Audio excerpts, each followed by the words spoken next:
So yun mga kasalint, magtatampisaw muna tayo dito sa may Bitbit River mga kasalint, Barangay San Lorenzo, Norsagaray, Bulacan. So napakaganda dito mga kasalint, napakalino, napakalamig ng tubig, napakaganda ng view.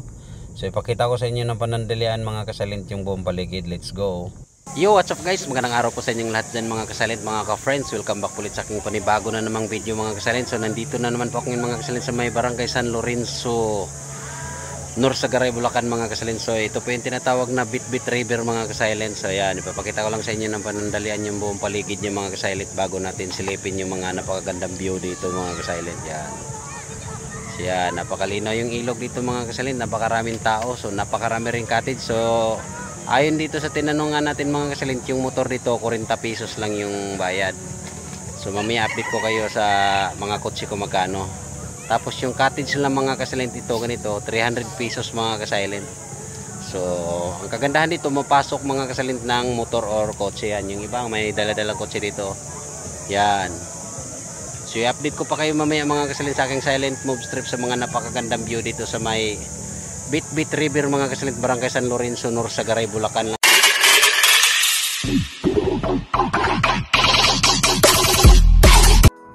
So yun mga kasalint, ito po yung pinaka-entrance ni Bitbit River sa may bandang kanan na area to mga kasalint. So may mga pulis din po ditong nagbabantay mga kasalint. So ayan, para sa seguridad ng lahat. So yung bayad dito mga kasalint ng motor 40 pesos, sa kabila mga kasalint 30 pesos. Tapos yung jeep 150, yung mga kotse mga kasilent 100 pesos. So ang kagandahan dito mga kasilent, may kalsada magkabilaan. So pili lang kayo kung saan kayo papasok mga kasilent. So napakamura dito mga kasilent, napakaganda yung view, napakataas ng tulay na ito mga kasilent oh. So yan, ipapakita ko sa inyo ng panandalian yung buong paligid dito sa may taas ng tulay mga kasilent oh. Talagang ma-relax yung isip nyo dito mga kasilent kasi napakaganda ng view at saka napakalinaw ng ilog oh. Napakalawak mga kasilent, napakalapad. Tapos may mga area na napakalalim mga kasilent. So yan, pakita ko sa inyo muna ng panandalian yung buong paligid. So yan, kasama ko naman ngayon si Edison Cabahog mga kasilent. Yo, tropa ko po to, taga Barangay Talisay, Buntok, Southern Leyte. So yan, ito na po yung pinaka-latest update dito mga kasilent sa may Bitbit River sa may Barangay San Lorenzo, Norsagaray, Bulacan. So yun, grabe, napakaganda dito mga kasalint, kahit napakatirik yung araw, napakalamig dito mga kasalint, napakasarap ng simoy ng hangin no? So napakataas po itong tulay na ito mga kasalint, mga nasa 2 poste ng Meralco. Tapos yun naman yung bato na yung natalunanan doon mga kasalint sa mga naliligo. So yan, pakita ko lang sa inyo ng panandalian para may idea kayo yung mga kasalint sa aking silent move strip. Napakaganda dito mga kasalint no? So yan, yun naman po yung pabalik doon sa taas mga kasalint pag pauwi na. So yun, pakita ko muna sa inyo ng panandalian yung baba mga kasalint. So yun, napakalinaw mga kasalint. Sabado kasi ngayon mga kasalint. So yun, so ito na po yung pinakalitis ngayong April mga kasalint 2025 ng Bitbit River, Barangay San Lorenzo. So dito na po tumatagpuan mga kasalint sa may Norsagaray, Bulacan. So yan, so punta tayo mamaya mga kasalint sa may kababa-babaan. So ikotin natin doon mamaya kung anong pinaka latest nila doon mga kasilent. So yun, kita nyo mga kasilent oh. So ito naman po yung sa may bandang baba na area mga kasilent. Yan, napakalinaw oh. Kitang kita yung mga bato kasi mataas dito mga kasilent, nasa taas po tayo ng tulay yun oh. So kung sinong gustong pupunta dito mga kasilent, so pasyalan nyo dito mga kasilent kasi napakaganda rito kasi mapapasok siya ng kotse, jeep, bus, motor. Doon mismo sa may liguan nyo talaga mga kasalint, wala na kayong lalakarin pa. Hindi tulad sa iba dito mga napakaganda nga pero hindi naman siya napapasok mga kasalint ng kotse at motor. So ito na po yung pinaka-entrance mga kasalint dito sa may bandang kanan na area. So yan, tanaw na tanaw mo na po yung tubig mga kasalint. So ito may headquarters po dito ng mga pulis mga kasalint oh. Yan, dito naman mga kasalint 30 pesos lang ang motor. Kahit ilan ang sakay ng motor mo, basta bawat motor 30 pesos. Yan, tapos ganun din mga kasilent yung jeep 150, yung kotse 100. So yun, daming naliligo mga kasilent. Maganda pumunta rito mga kasilent yung mga Lunes hanggang Biyernes kasi napakalinaw talaga ang tubig. pag ganito mga kasilent, Sabado at saka Linggo, nako, medyo malabo na konti kasi ang daming mga naliligo mga kasilent, oh. Yan, yun po yung cottage, 300 pesos lang. So mapasok ng motor, pwede dalhin mo yung motor mo doon sa baba mga kasilent. So yun, oh. Yan, pwede ka patawid-tawid lang dyan. Yan, ito po yung area nya. Ito yung mga parkingan dito mga kasilent. Yan, maganda kasi ngayon mga kasilent kasi ano, Sabado, hindi gaanong maraming tao. Pero walang problema pag napakaraming tao mga kasilent, hindi kayo maubusan ng cottage. Mayroon pa sila ditong parang hotel mga kasilent, may mga restaurant din dito sa taas. Dito konti lang yung nakaparada kasi tanghali na mga kasilent, pero pag umaga dito napakaraming tao mga nagbabike. So yan, pasyalan pa natin dito mga kasilent yung ano, ito naman po yung talunanan dito mga kasilent na bato, yan, no. So dito kami magtitimpasaw ngayon mga kasilent. Iayos lang namin yung mga program namin dito. May mga dala kaming kakanting baon, mga soft drinks, protas, tapos yung toron, mga trip lang to ngayon mga kasilent. Yan, dito ako magtatalon, dito ako magtutimpasaw mamaya mga kasilent. So ito po yung talunanan dito mga kasilent. Itong mataas mga kasilent, nilagyan na ng bawal kasi may namatay po dito. Tumalon yung lasing, tumama yung hindi nakarating sa baba, doon sa bato tumama. Yan, yun po yung area mga kasilent. Napakalawak dito, napakalalim tong area dito mga kasilent. Yun, no, nilalagyan nila ng paramboya. Tapos sa taas naman mga kasilent, mayroon siyang anuhan ng mga bata kasi flowing yung tubig doon mga kasilent. Yun, no, napakalinaw, oh. Hindi siya ganong kalaliman, hanggang liig lang doon mga kasilent, saka mababaw ng kakaunti pambata. So dito yung talunanan talaga mga kasilent. Abangan nyo mamaya, so tatalbog-talbog tayo dito mamaya mga kasilent.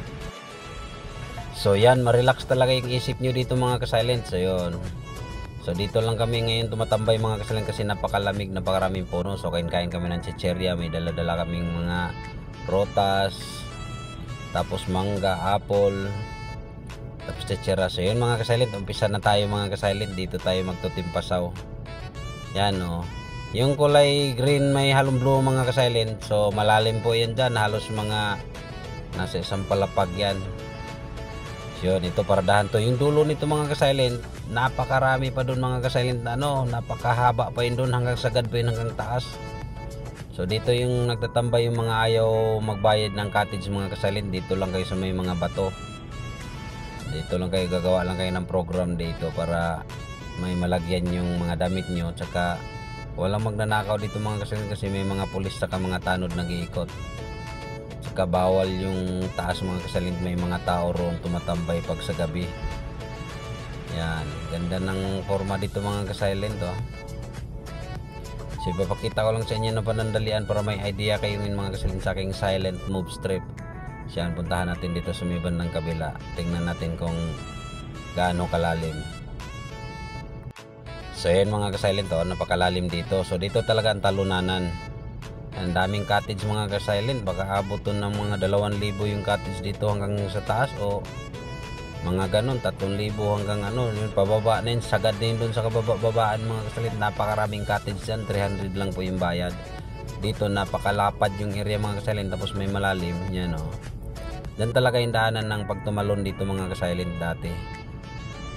Yan, nakatalon na ako dyan dati mga kasilent, kaso lang ngayon nilagyan na nila ng bawal, eh. May namatay na pala dito tumalon. Yan, oh, nilagyan na nila ng bawal. Mataas din yan mga kasilent, halos nasa isang poste ng Meralco, 2. Yan, oh. So yun, doon po yung parkingan mga kasilent sa mga hindi nagka-cottage. Napakalina yung tubig mga kasilent. Mayroon din silang bangka dito mga kasilent, inaarkilahan, kaso lang disagwan lang. Yan, pwede ka patawid-tawid dyan mga kasilent, walang problema dyan mga kasilent, oh. May kalsada din doon sa tapat mga kasilent papuntang taas. Dito sa area namin mayroon din. So yun, umpisa ng tutimpasaw natin dito mga kasilent. Punta tayo doon sa kabila, tatalon tayo doon sa may talunanan nilang bato. So yun mga kasilent, talangoy lang tayo ng panandalian na nakatihaya kasi siyempre mayroon din tayong kapiranggot na nalalaman sa paglangoy mga kasilent, kasi isa po tayong dating espiritista din po ako dati mga kasilent. Isa din po akong dakilang albularyo, eh. Mangtatawas din ba ako dati mga kasalin. Yun. So dito muna tayo ngayon mga kasalin magtutimpasaw. So madulas yung bato mga kasalin. Pag pumunta kayo rito, dandahan lang kayo kasi maano siya madulas siya So yun, tatalon tayo dito mga kasalin. Medyo may kataasan pero hindi naman, daming mga bata sumama sa akin kanina mga kasalin, kaso lang nakita nilang mataas pala, ayaw na, nagsibabaan. Ganda dito mga kasalin to. Sarap ito timpasaw dito, napakalamig ng tubig, ang lalim din doon area na yun mga kasalin. So yun sinuzoom ko lang yung camera. So yun mga kasalin, lalanguin lang natin tong buong paligid niya kung gaano kalapad, tsaka silipin natin yung ilalim kung gaano kalalim. Talagang malalim mga kasalin, talos hindi ko maabot yung bandang gitna. Yan, para lang mababaw siya kasi napakalinaw, nakikita yung mga bato sa ilalim. So yan, tutumpisaw lang tayo ng panandalian mga kasalin. Langoy-langoy lang muna tayo ng panandalian, palutang-lutang. Yan, napakaganda mga kasalin, napakalamig ng tubig. So yun sarap dito mga kasalin, talagang napakaganda ng mga tanawin, napakaganda ng view. So yun sunod mga kasilent, pagbalik magdala ko ng andipara, mamamana ako dito mga kasilent. So yun, babalik na ako doon sa kabila mga kasilent, tatalon pa ako doon para yung mga bata na nandun sa taas, pati yung mga matatanda sasama sa akin mga kasilent. Yan, iinganyuhin natin. Kaso lang pagdating sa taas, babaan sila mga kasilent kasi mataas din po yan. Hindi yan mababa lang tingnan pag nandito kasi napakalayo, kasi layo na nitong camera na ito mga kasilent yun itigsok tayo dito mga kasilent. So siyempre may kaperanggot din tayong nalalaman sa mga pagtalon-talon mga kasilent napakasarap mga kasilent, napakalamig dito, grabe, marelax yung isip nyo dito mga kasilent. So sa mga gustong papasyal dito mga kasilent, chat nyo na lang ako, iti-text para samahan ko kayo pag may time ako mga kasilent.